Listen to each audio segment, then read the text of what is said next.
Hey, good afternoon or morning, wherever you're at. My name is Kyle Actronaut. I'll be walking you through this personal financial management brief. And this brief is designed as a roadmap for peace and stability. So other people have multiple different opinions. You can look at multiple different details and come up with different variables. But this is my goal. This is my roadmap that I'm presenting here.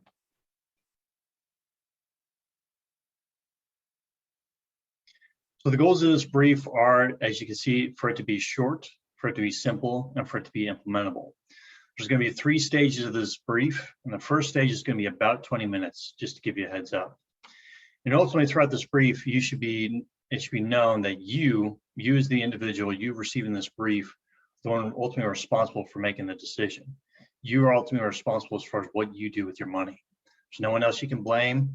There's no one else you can put that onus on. It is on you to make the decisions of your finances. So here's my credentials, and of course you can see a better picture of myself instead of the current video feed that I'm portraying. So my accreditation, I spent 11 years in the Marine Corps. Of those 11 years, 5 of those years as a personal financial management specialist. I helped individuals, specifically enlisted Marines, with their finances, gave them briefs, kind of gave them a guide as far as what to do with their money and how to use it effectively. Also, I was a comptroller in the Marine Corps. So for 10 years, I dealt with the money flow amongst multiple other aspects of financial management within the Marine Corps. So I did that for 10 years. And then also, most importantly, I have an engineering degree, case in point there. And I think that's important because I'm coming from an outside perspective. Instead of loving to talk about money, I just talk about it to where it's just absolutely necessary. I just talk about it to the point where people get it, can incorporate it into their values, and move on and worry about other things. So this is the first step that we're going to be talking about, a budget. Money coming in, money going out, how to save, how to spend. And over here, we have a view of a pyramid. And if we're going to have a model, if we're going to have a goal, might as well model it off of a pyramid. You know, pyramids have been in existence, or these pyramids in Egypt, they've been there, they've been stable. They are there, they're monuments, they are paramount. They have been there and stable for thousands of years. So if we're going to build a model, we got to start from the ground up. And it's kind of funny, one of my friends was like, oh, so you have a pyramid scheme. Well, as a side note, in a pyramid scheme, they start from the top down and incorporates other people to get into their scheme. At each level, more and more people have to build in to a pyramid scheme. With this, we're going from the bottom up. We're first building a foundation and going up from there. I have this little graphic here as far as, you know, money slowly coming in, money quickly leaving, as far as how it can seem. And ultimately, all this is, again, building the budget. That is the first piece, as the foundation of the pyramid. So in this Excel sheet that I'm going to have available in multiple different fashions, first we have the income expense worksheet. And in this worksheet, we can easily see as far as like the different potential types of income, how much, whether it's fixed and variable, and also how we spend money. If you're not familiar with budgeting, this is a great way to start. Annotating as far as how money comes in and how money goes out. The point of this is just to actually see where your money is going, what expenses are actually eating a hole in your wallet, what expenses to potentially cut out, how much money you're actually making. So some quick things, there's multiple different types of income that you can have. And as you get older, there's going to be more types typically. And there's a total down here.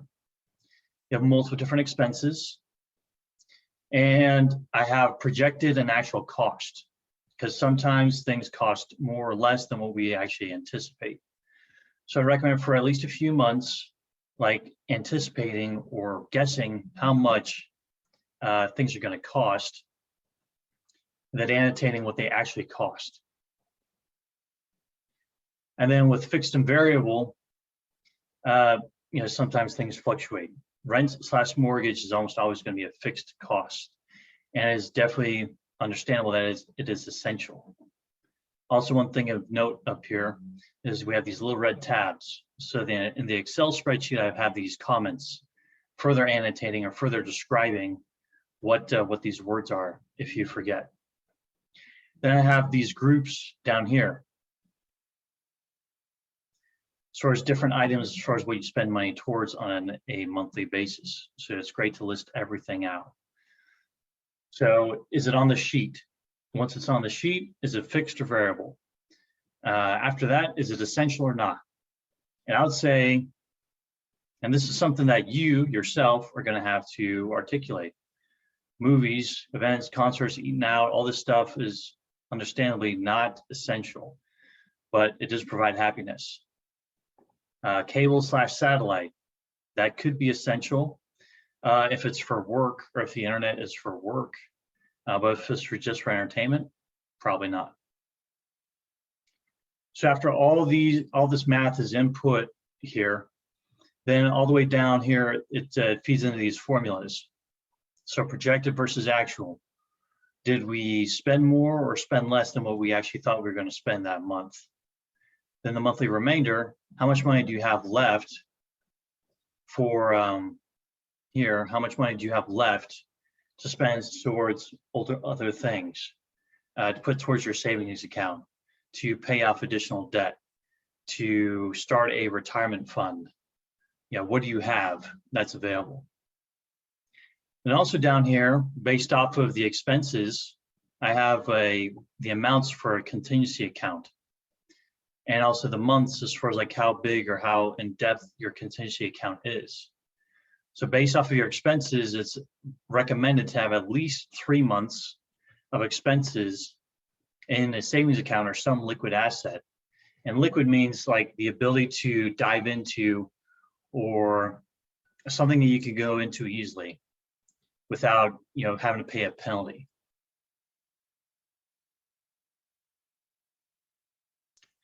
So I have those numbers for 3, 6, and 9 months. And things in life will unexpectedly come up. Sometimes we'll get fired.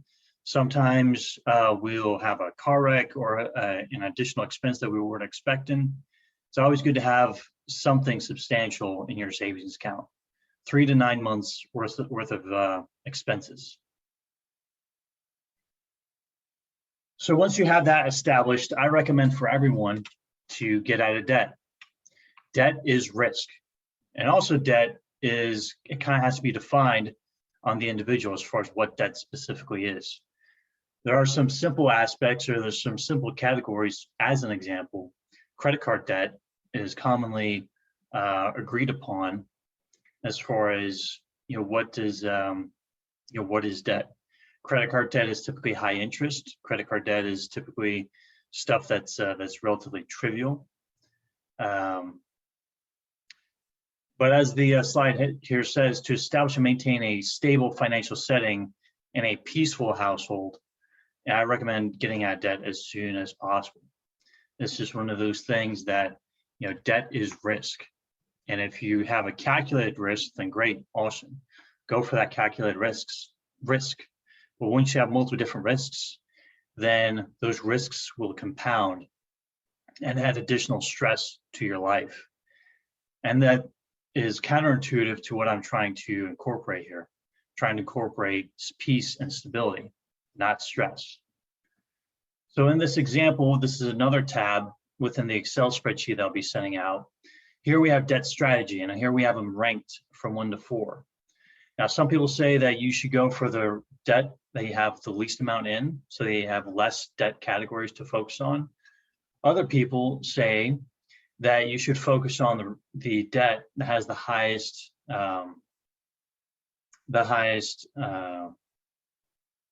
percentage. Brain fart there. Some say that you should go against or pay against the debt that has the highest percentage. In this case, for credit card debt, I just plugged in some numbers and I said that ideally you should pay off your credit card debt first. Student loans, car loans, and ultimately a mortgage. Now, mortgage can be defined as debt or it can be defined as an investment. And that's ultimately something that you are going to have to decide. And if you're married, something you're going to have to decide with your spouse. as far as your husband or wife regarding, do you want to go into debt in a certain area, or do you want to have a mortgage in a certain area? Is the neighborhood worth it? Are you going to be there for 5 to 10 years at least? Do you plan to raise kids in that house? There's a lot of variables that go into if you consider that risky or not for a mortgage. And down here, I have the Excel spreadsheet portion as far as actually paying off the debts, so a debt calculator. So here we can see the original balance. Here we can see how much money we spent. So we initially start off with $5,000. And then as we paid those off, we were able to pay off all of our credit card debt, some of our student loan debt, some of our car loan, some of our mortgage. And depending on the terms of the agreement, sometimes you're going to have to pay at least a minimum per month, depending on whether it's car loan, student loan, or what have you. And then, of course, money left. Maybe money left to put more towards your mortgage or more towards your student loan, as an example. Either way, there is a remainder as I did the calculations. So again, debt equates to risk. The interest rate is working against you. If it's working against you, it induces stress. And you want to eliminate stress as much as possible in your life. So there's two aspects to cost budget analysis. The first is purpose. What do you want to spend your money on? Once you're out of debt, or once you have your debt managed, what are you going to spend your money towards? And I would say invest in what you do. The first thing that all of us do at least 8 hours a day if we're healthy is sleep. So I invest in a good mattress. And this doesn't have to be some fancy $5,000 mattress. You can easily spend $1,000 on a good mattress. But you are going to have to decide and define what a good mattress is. As an example, I'd go on consumerreports.com, invest a little bit in their subscription, and just see what is rated as far as a good mattress and why, and what is important to you. That's my recommendation. So first, we sleep, and then also we work. So whether we work in an office or whether we have a manual labor job, there's multiple different things that are listed here that we can invest in that increase the quality of our work lives. And if we invest in our work, then of course we're going to be better workers, and of course be able to be more eligible for promotion. Finally, what do you do for leisure? Whether it's relaxing, watching TV. I have running shoes on here as a good example. Definitely investing in sports equipment that you use, and then also a cell phone. We all use our cell phones. So investing in a good one will help. So you work for a living, you might as well invest in your life. And then the other part of cost budget analysis I have here is the actual cost. So instead of purpose, here's the actual number crunching. And as I said, here's cell phones. So I have two examples, cell phones and cars, something that we all typically use. So with this cell phone, we have some Motorola, don't know the specific brand name. It's for $300. Does it meet the need? Yes. Is it worth it? I would say so. I would say yes. Here we have one of these new flip phones where you flip open the phone and it's one continuous screen. This specific one I looked into, it's $1,500, $1,500. Does it meet the need? Well, yes. Yes, it does meet the need. Is it worth it? That's something that you are going to have to decide for yourself. And something you're ultimately going to have to ask yourself. The question boils down to, is it worth $1,200 more to go from some budget Motorola phone to a fancy split screen or flip phone here? And ultimately, you're going to have to decide. If you use one of these phones for work and you need that bigger screen, then I would say then you can justify the cost to yourself as far as buying it for yourself. Over here, we have a similar example. We have a Subaru Outback and a Porsche Cayenne, I believe. And ultimately, here's the starting price for both. And it's significantly different. It's a $45,000 difference between the two. So if you're some fancy Uber driver, you like the leather seats, you somehow like the feel of a Porsche Cayenne, then that is, you're spending $45,000 more on your job, on that Porsche Cayenne, you're investing more into your transportation and the transportation of others. So ultimately what this is boils down to, and is designed for, is to invest in your life and invest smartly. Finally, I have giving and charity. Investing in your community. It's definitely smart to invest in those around you. And there's multiple different ways to invest. There's 3 actually specific ways to invest. Both of your time, your resources, which does include money, and your effort or emotional well-being. And if we're going to give in any of these areas, we of course need to have an abundance of that. If you're in debt, or if you're in uncontrollable debt, I would not recommend you giving of your finances to any charity organization. You are the one that needs the charity. You are the one that needs the financial resources. So I recommend saving up.